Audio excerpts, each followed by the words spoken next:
Welcome, baseball fans, to Week 17 of MLB Power Rankings. Going to do things slightly different this time than I have previously. I feel like I've been getting caught up in the individual season series a little bit too much, and I really would prefer to do previews and reviews when the schedule allows it down the road. So, having said that, I apologize for the background noise. There is somebody mowing the neighbor's lawn as we speak. There's only so much control you can have over your environment, so I apologize upfront for that. We had a lot of newcomers join the channel, and thank you all very much for participating and subscribing. I appreciate that. But it's been a while since I've gone over the point structure, so for all newbies and those who are new to baseball in and of itself, I took in order to take a completely objective perspective on this, you can see various opinions and subjective rankings from MLB and ESPN, and I wanted to take a completely objective approach to power rankings. Now, when it comes to reviews, previews, and other commentary, I have no problem putting in my opinion, letting you know what I think. But for the purposes of power rankings, I feel it's fair to have an objective measure stick. I'll give you my opinion of the different teams that go through this, but at least for their ranking purposes, it should be as objective as humanly possible. So in that regard, points are, in a regular game, a 9-inning regulation win is going to be 3 points. A 9-inning regulation loss is 0 points. Reason for that is because you have a lot of games going to extra innings, and this week is no exception. How do you split up who is the superior team? Well, if a team has forced extra innings, they deserve some credit for that, whether they win or lose. And if a team fails to hold off a team and win in 9 innings, then they should sacrifice a point because they failed to close them out. If you blow a save, for example, in the 9th and you go to extra innings, that deserves a penalty. Because no matter how, granted, it's both credit to the team that forced extra innings and also a penalty to the team that failed to close them out. So you get from both ends of the spectrum there. Having said that, you take the 3 points and you split them up. 1 point to each team, and then the victor, of course, getting that second point. That way, you're still giving credit to the team that was victorious, and you're still giving a point to the team that forced the extra innings. So, now, having said that, you do still have, even this late in the season, a bunch of teams that still have point totals. This is cumulative throughout the whole season. Reason being is because you're playing anywhere from 4 to 7 games in a given week, sometimes even as many as 8 games. In 8 games across 30 teams, you have so much similar 3 wins, 4 wins, 2 win weeks by week to week, that realistically you should be rewarded for your consistency over the course of the season. As a result, I take it cumulatively throughout the season, and if you really want to go back through your team and you want to add up the 3 points, the 2 points, the 1 and the 0 throughout the whole season, you will see that this is pretty respected because I go through 3 checks to make sure that the points are completely accurate each and every week. So, therefore, and that way, if you see a team surging and having consistent week after week that they're really starting to climb, you can see the progress going from here to here to here to here. But it's really, really difficult to break in the top 5. You have to have a lot of consistency over a long period of stretch. You need to really be able to go on a run to do that. It's also really hard to break into the bottom 4. These are teams that have been struggling so much over the long season. They're kind of stuck at the bottom. Now, we have seen over the course of the season teams break out of that. Unfortunately, it does take a bit of consistency to stay out of that mark. So, in order to do the tiebreakers in point totals, I take just that week's run differential. If you look on ESPN, if you look on MLB, you see the run differential over the course of the season. I am taking just that week to say, okay, you guys have the same number of points this week. What's the differential for you? What makes one team better than the other? And I take the run differential there. And the reason here is that when you take teams that are of different strengths of the schedule, you're going to face everybody during the course of the season within your league, within your division, but they're going to hit different points. To be completely objective, so you're not running into a team that's hot or cold in a given week, I take the runs you scored during the course of that week and I subtract the runs you've given up during that week, because some fans like offense, some fans like defense. This gives you that combination effect. That allows you to establish a nice little run differential and a definitive ranking for that team. So, having given that little bit of a highlight, some fun statistics for you. The largest climb this week has been 4. The largest fall this week has been 4. The worst week was a blanked 0-5 week, and the best week was 6-1, shared by 2 different teams. So, let's go ahead and get into it. The Detroit Tigers start off our board at 30. That used to be Baltimore, so I'm sure they're delayed to death that their team has climbed out of the cellar. The Detroit Tigers in the 2000s were doing everything possible to try and win a World Series. After their owner died, they just fell to shambles. And as much as you hate to see them suffer through rebuilding year after rebuilding year after rebuilding year, they just don't have the caliber of talent that is developed sufficiently to be a contender, unfortunately. And this week is of no difference. They went 1-5, getting blanked by Philadelphia and Seattle. It's a rough year for Detroit fans. The saving grace is the fact that every year you're developing new talent. Every year players have more experience. You never know. Let's always wait till next year to see what happens. You can always have a diamond in a rough year. You never know. Coming in number 29, the Baltimore Orioles had a very good week, actually. They went 5 wins and 2 losses. And while it was a very, very strong week, it's actually rather unprecedented for Baltimore to have a very good week. It keeps them out of 30th spot, but it's not enough. 1 week of that performance is not enough to climb out of the 29th spot. Coming in at 28, and I believe they fell. No, they didn't. They are in the same spot as last week. After going 3-3 this week, between winning at Chicago and splitting with Arizona, the Miami Marlins continue to week at 28. They did climb high at one point, I think up to 26 or something like that. I have to go back and check my records, but this was a team that got on a run, put together some wins, and were showing how it is possible to climb out of the cellar. Unfortunately, this is very much a team. They just sold their bullpen reliever, one of their best relievers this week as we approach the trade deadline. This is a team that is committed to using whatever pieces they have to bring in new talent and develop them.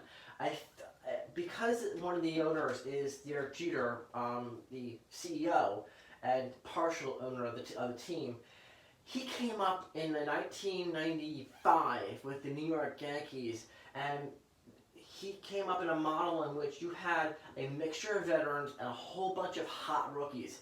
I see them as looking for that whole bunch of hot rookies to come in and tear it up. The piece I see them missing is the fact that 1996 World Championship Yankees team that Jeter was a part of also had a blend of veteran players who knew what they were doing, had the fight, had the work ethic, had the chemistry, and the veteran experience. If they keep selling off every strong talent they have on that team, and whether they're looking for a chemistry mix or what, they keep selling off every piece they got, they're not going to put together a contending run. We'll see what happens. Coming in at 27, a team known for Hall of Famer sons with Biggio, with Vladimir Guerrero. There's like 4 or 5 players on this team. Off the top of my head, I don't have them all memorized. I'm keeping track of all the teams. So if I don't have every single player memorized, I apologize. The Rays went 3-3, losing the series to Boston and splitting with Toronto. This is a team with which after having gone 2-4 this week, is kind of suffering from the fact that they could probably do better if they weren't in the AL East. I would that, and that used to be the problem for the Tampa Bay Rays. When they came into the league, they were suffering from playing in the AL East. When you've got Detroit, not Detroit, but Boston and New York in your division, those are 36 games a year that are just killer stretches to go through. The Toronto Blue Jays are no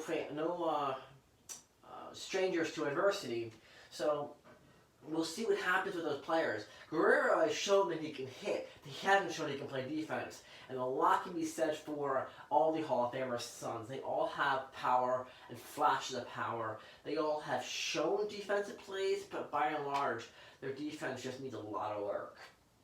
Coming in at 26, the Kansas City Royals.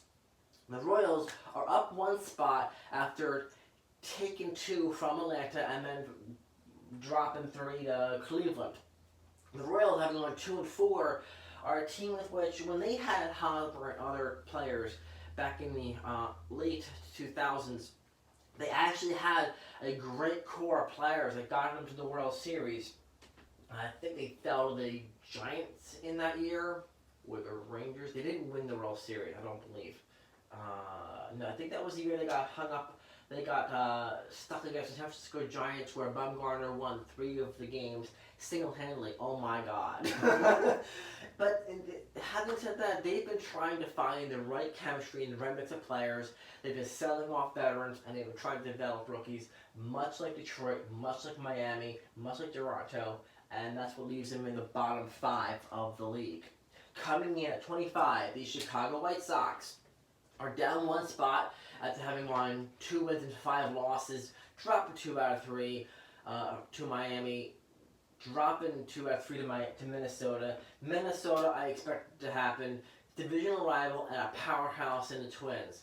Miami dropping 2 out of 3 to Miami.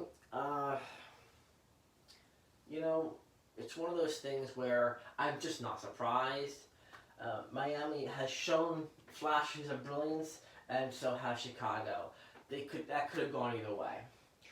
Coming in at 24, the Seattle Mariners. Seattle took 2 out of 3 from Texas and took 3 from Detroit, having a 5-win, 2-loss week.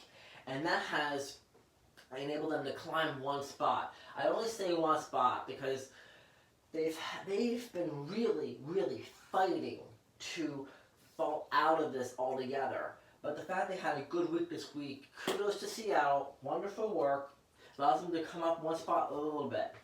Coming in at 23, the Pittsburgh Pirates. They take the golden sombrero for having the worst week of anybody, having gone a completely over week.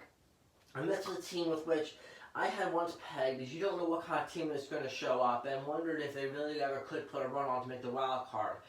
And this week, aside being absolutely abysmal, getting swept by St. Louis, getting swept by New York Mets, this is a team with which I don't see them putting together any degree of consistency to make a run. They're not going to make the playoffs. They're not going to make the wild card. They're just going to play spoiler, and they're going to keep you on your toes because you never know what team's going to show up. Coming in at 22, a team that I had hopes for the wild card has shown anything but since they went on their 7-game streak and been the first team to have a undefeated week. The Colorado Rockies went 3-4 this week, dropping 3 out of 4 to Washington and splitting against Cincinnati. This is a team with which, after they dropped, 3 out of 4 to New York, have just been playing with tails between their legs, man. They can't find a win. I don't know whether it's team chemistry, players in the NL, it's hard to say. But they're not getting it from the hitting, they're not getting it from their pitching, they're just rolling over and playing dead. Much to my chagrin, because I really would have thought it would be a fantastic storyline to see them get into the wild card, win that series, go into LA, split that series, come into Mile High, and and Coors Field own the Dodgers. That would have been my fantasy league prediction, but they're not playing well enough to even get to the playoffs, let alone try and make that prediction a reality. Coming in number 21, the San Francisco Giants, having gone from outright, no doubt sellers to, hey, we're in a pennant race now. We actually have a shot at taking the wild card. They have no shot whatsoever of winning the division from LA, but they don't need to. The Kansas City Royals, having taken out Oakland in a wild card game, have shown that a wild card team can get to the World Series. And if you get hard and long enough, you never know. You might even be able to win a World Series. The Florida Marlins went to the 2003 World Series as wild card, and they won the World Series against the New York Yankees. So the key here is to get into the playoffs. Being one game over 500, they do fall one this week, but they did have a good solid week. They took 4 out of 6 games. That's 2 out of 3 per set. They took 2 out of 3 from the Chicago Cubs. They took 1-1 from the San Diego Padres. But they're becoming the point where they're no longer looking at trading Bumgarner. They're now saying, hey, we've got a chance to make a run here. Let's go ahead and give that a shot. Coming in, number 20, the Cincinnati Reds. The Reds, up 1 spot, went even 3-3 this week after taking 2-3 in Milwaukee and splitting Colorado. This is a team with which I saw them start to make a run around the All-Star break. If you're not going to get anything from Colorado or Pittsburgh, this will be my next team up that I want to see make a run. This team has not been much of a challenge for quite a while. They did get to the playoffs, but then they got their butts swept by the Phillies, and they haven't been much of a team since then. This is the team of Pete Rose, although his spirit is long gone from this team. This is a shell of a team they used to be. Anyway, they have shown they went on a streak there. They went on a little bit of a run. They climbed a little bit. Is it going to be enough to make a wild card? It really depends on what they do in August. As we come to a close in July, they have shown that they have the potential to do it. They have the pieces. They have shown they've had some strong weeks. They could very well contend for a wild card. Ultimately, I don't see them making it this year, but I do think that they are going to play at least a spoiler and keep things interesting for some players, for some teams. Coming at number 19, the San Diego Padres are down 1 spot. They had a 3-3 week, dropping 2 out of 3 to New York Mets, dropping 2 out of 3 to San Francisco Giants.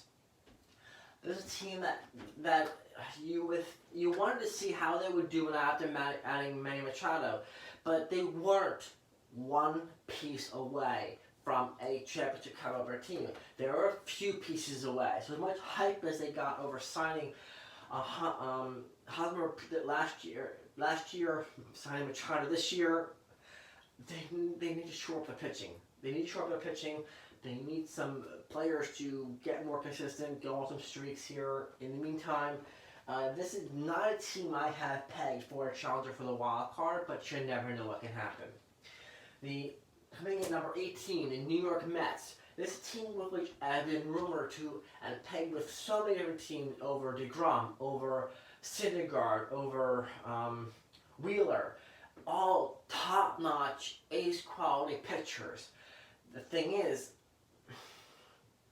they don't see themselves as sellers unless the right package comes along. They're in 4th place in the division. They are 6 games under 500. They're not really in conversation for the wild card. Outside maybe Philadelphia, I don't see a wild card coming out of the East. I just don't this year. So it's a matter of, okay, you've got top elite ace pitchers. Can you get in enough to make it worth moving them, or do you keep those pitchers and see what you can do in the offseason to come back next year? That's a good question for them to the back office to answer there. Coming at number 17, the Texas Rangers. are down one spot this week after dropping 2 out of 3 to Seattle and then taking 2 out of 3 from Oakland, having a 3-win, 4-loss week.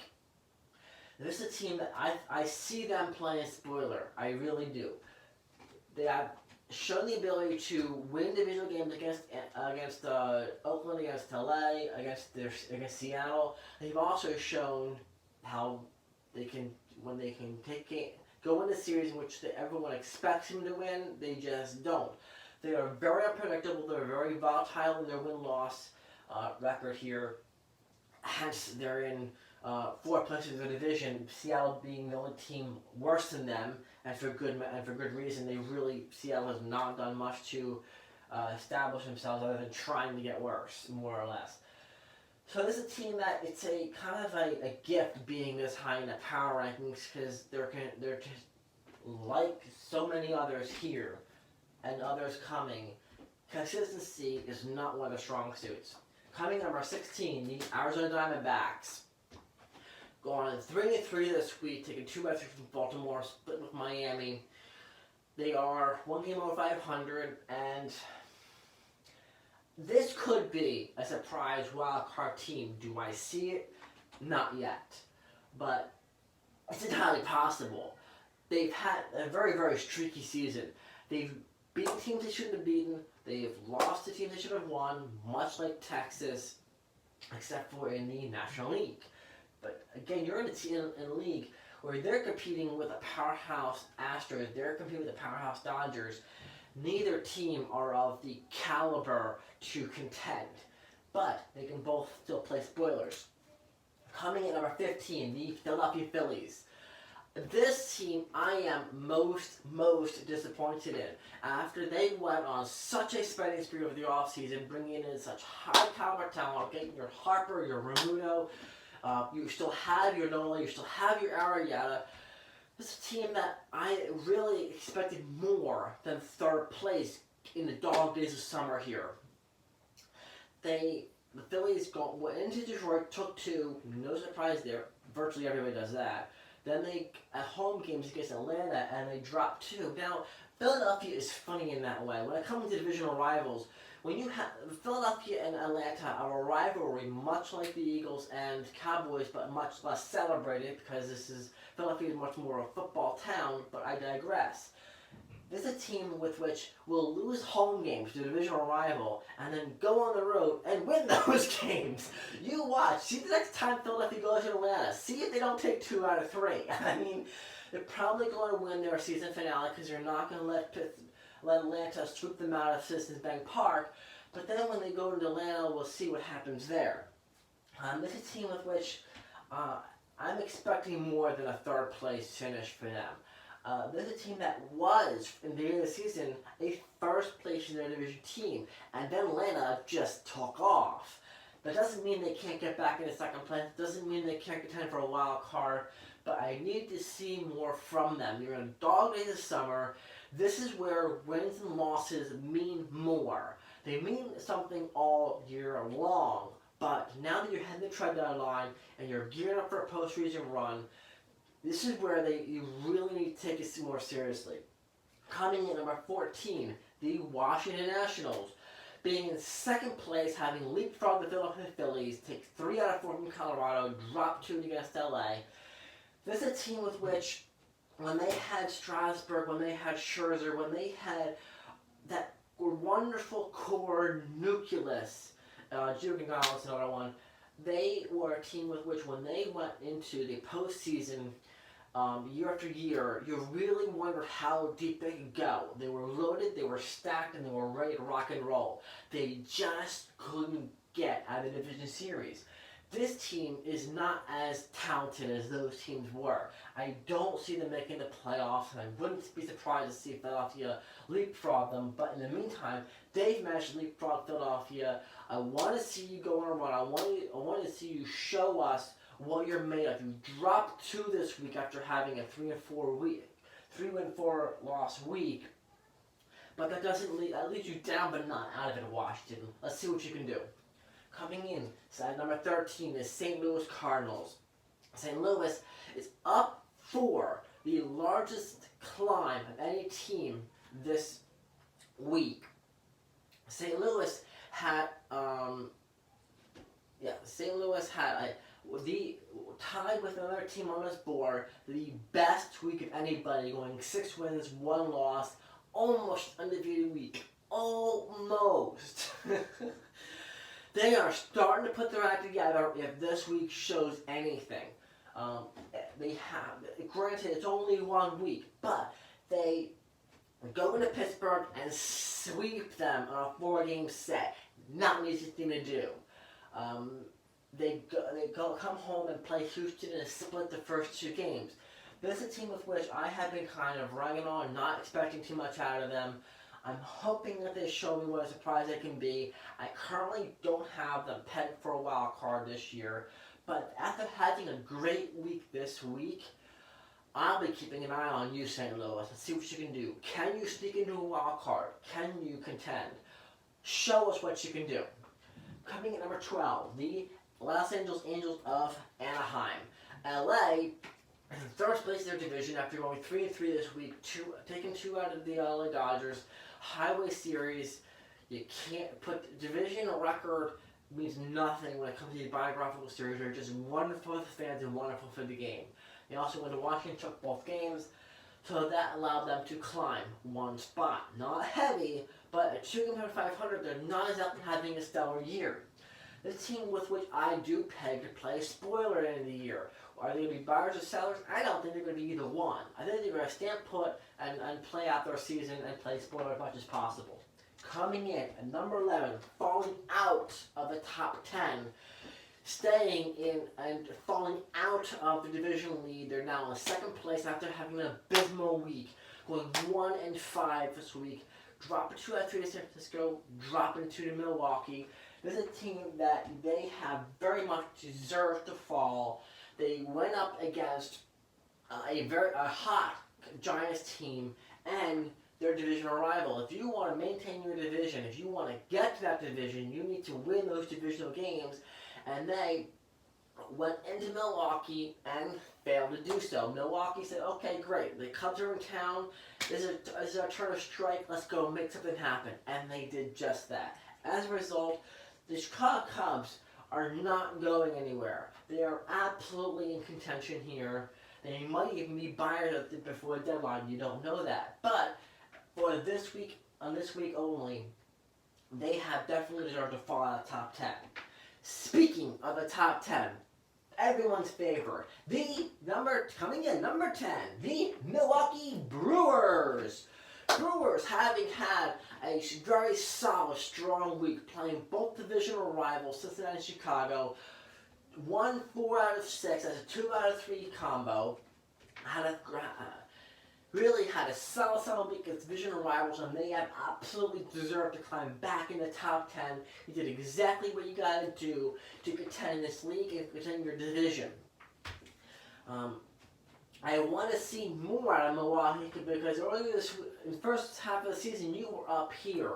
I'm glad to see you climbing back up, but you got to do more. Take this week and build on it. It's excellent that you did well against your division. You got to keep it up. Take those divisional games, go into next week, and kick butt.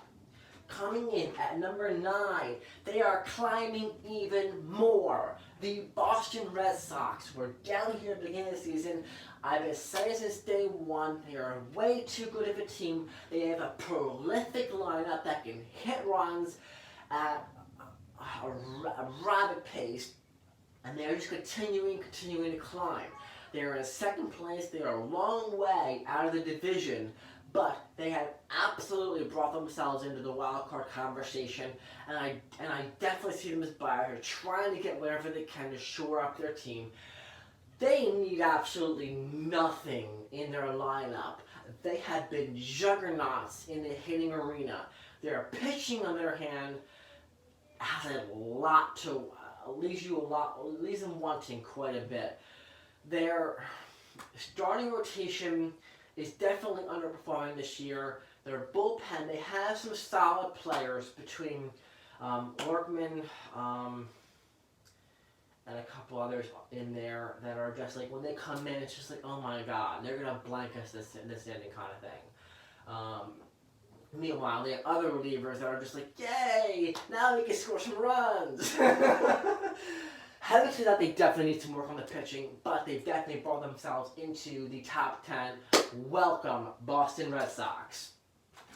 And that whole Make-A-Wish Foundation thing on Friday, where Mookie Betts hit 3 home runs when he promised the kid 1 home run.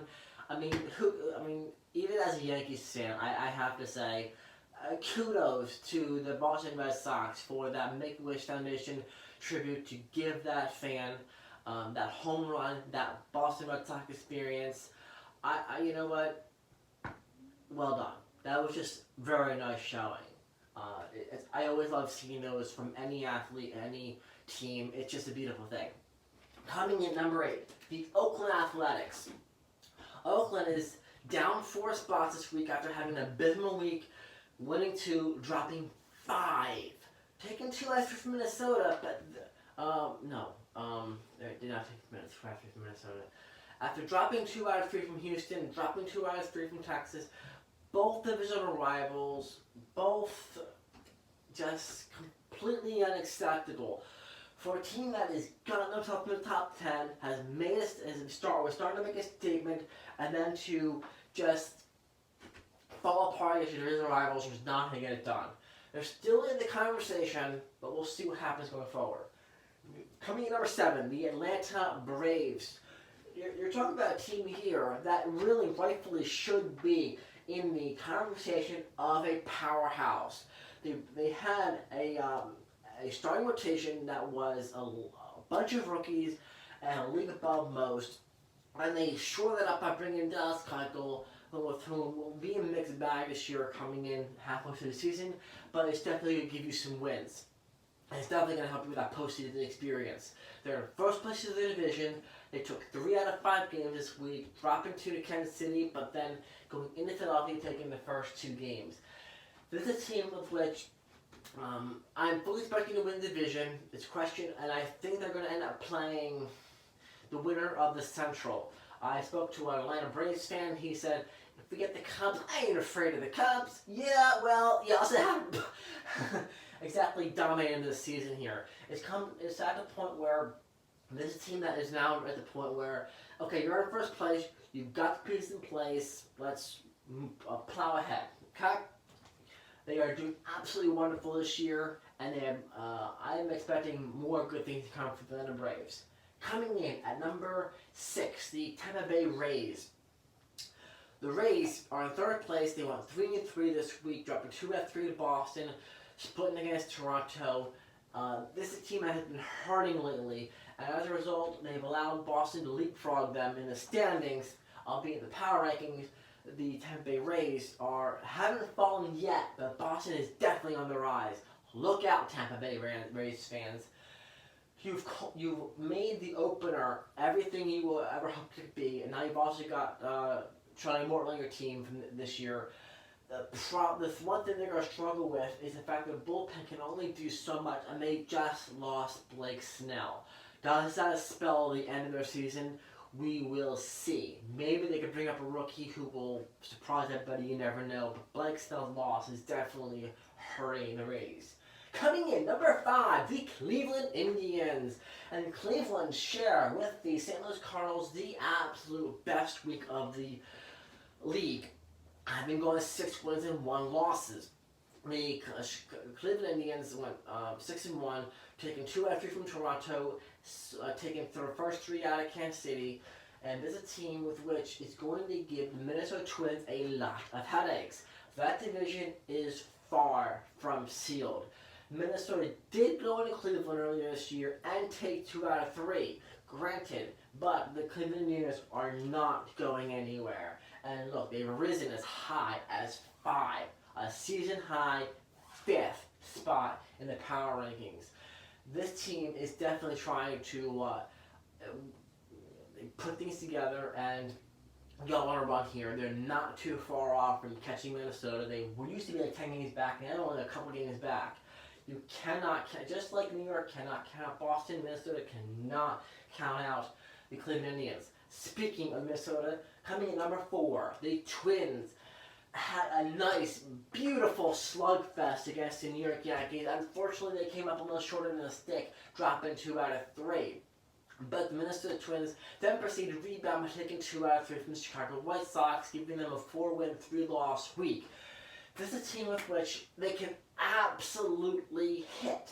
And like Boston, hitting will take you a very long way.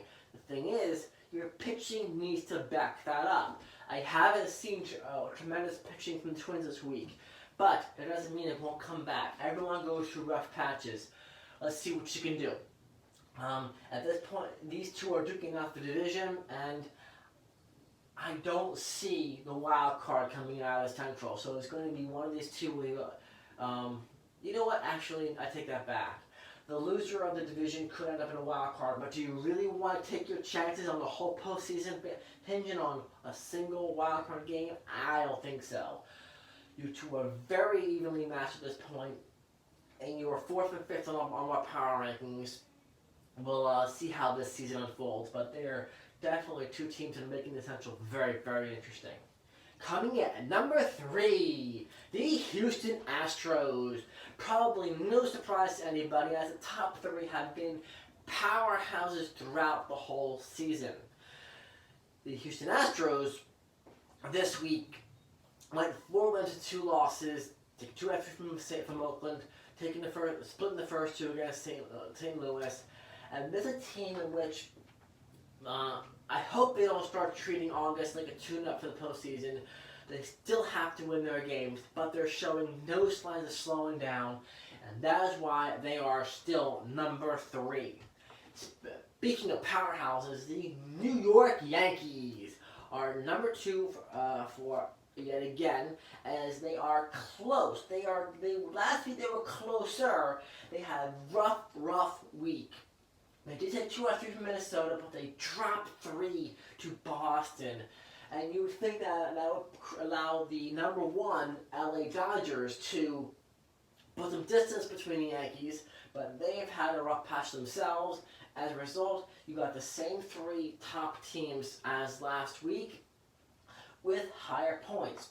Now the New York Yankees have shown how much their starting rotation is just a major league weakness, and is absolutely not the caliber they need to compete in the postseason.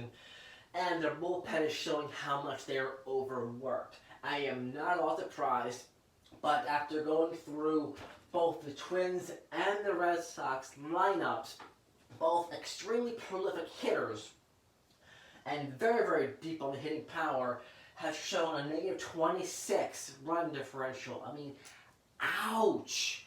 That just hurts. Granted, they're still in first place. They still have a very sizable division lead, but I would say they need to just brush it off and move forward. Losing another player to the IL this week is just hurting them. But surprisingly enough, they've been an extremely resilient team considering they've led the league in the IL. The LA Dodgers are the epitome of a powerhouse this year.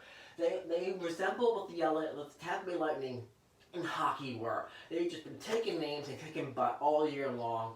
This week, going 3 wins, 2 losses, dropping 2 to LA Angels, and then taking 2 in Washington just shows that, yes, the Highway Series, they stumbled, but it's a fun geographical series. Kudos to the LA Angels for that one, but they're still not a force to be reckoned with.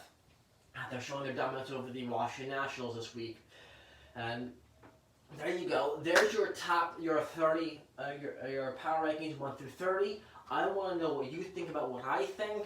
Please leave your comments and opinions in the section below. If you want to learn more about these teams, if you have questions about baseball, I definitely want those questions. Please fire them away. I would love to hear all about them.